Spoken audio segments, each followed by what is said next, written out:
Hi everyone, this is Lakshmi Anusha and welcome to my channel Law Adhyayana. Today we'll be going to discuss about Bharatiya Sakshya Adhiniyam Act 2023. And for the viewers who are new to this channel, the other two criminal acts is also discussed by me and the link is given in the description. And section 2(1) clause D defines documents as electronic and digital records also.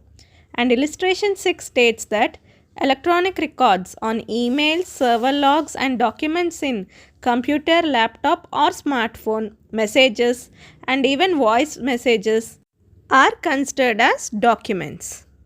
Section 2(1) clause E defines evidence and it included that in oral evidence that statements given electronically as oral evidence and all the documents including digital or electronic records as documentary evidence.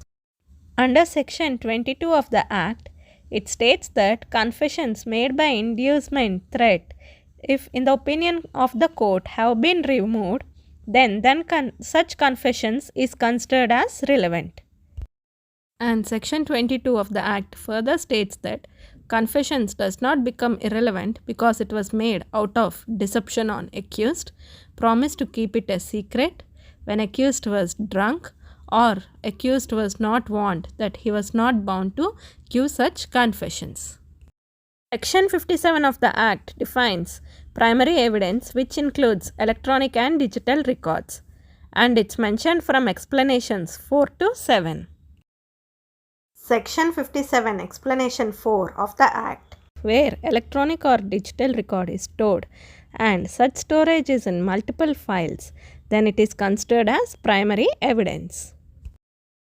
Section 57 Explanation 5 states that electronic or digital record from proper custody, unless disputed, is primary evidence. Section 57 Explanation 6 states that all the video recordings are considered as primary evidence. Explanation 7 states that electronic or digital record which is stored in multiple storage spaces and even automated storage and temporary files is considered as primary evidence. Section 58 of the Act defines secondary evidence, which include oral admission, written admission and opinion from skilled persons. Section 63 subclause 4 subclause C gives two schedules for format for production of certificate for electronic and digital records. Thank you. If you like my video, please do like, share and subscribe to my channel.